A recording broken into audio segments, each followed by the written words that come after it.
next NBA topic. Is the era over? Yeah, I'm kind of concerned about this. I grew up as a Warrior fan, went to a lot of games at the Oakland Coliseum. This GM has built a dynasty, and now he's stepping out the door. Yeah, it's kind of a surprise. I think he's burned out. I mean, he spent a lot of time there. They won 4 championships under Bob Myers' reign. He's a former UCLA player, became a player agent, smart guy, and then became a general manager, linked up with Steve Kerr. There's been a special chemistry there. Rebuilt this thing a couple of times,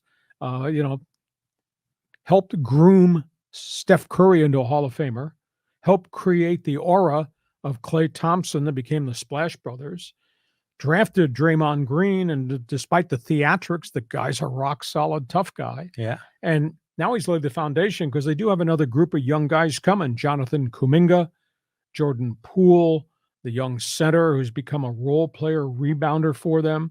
But he's stepping away. Now, there's a wild rumor out there that the New York Knicks, who just fired their general manager, are going to make a run at Bob Myers. I don't know that he's ready to go back into the NBA wars immediately. I don't know if he wants to work for James Dolan, who's got a really bad reputation as the owner of the New York Knicks. You think Dan Snyder's a schmuck?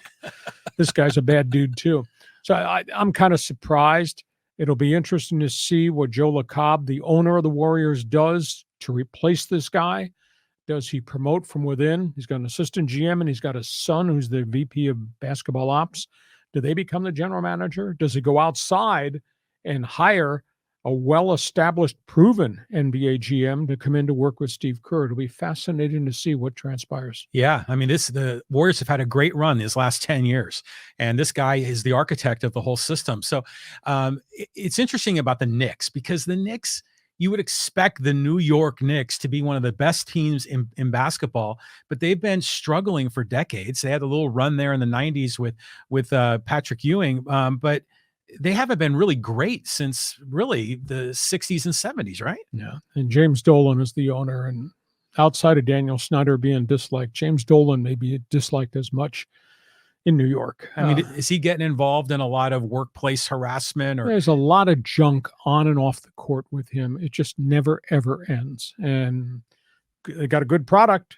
A lot of good young players have always been active in free agency, but just not a well-run, well-oiled organization that keeps going through executives, that keep going through coaches. And the one constant is James Dolan sitting courtside with no track record of success with the New York Knicks. And the Spike Lees of the world scream, we need a new owner, need a better owner. Well, the last time the Knicks were good, I think Pat Riley was there, right? Mm-hmm. So more back to that genius in South Beach. Okay, we go from that topic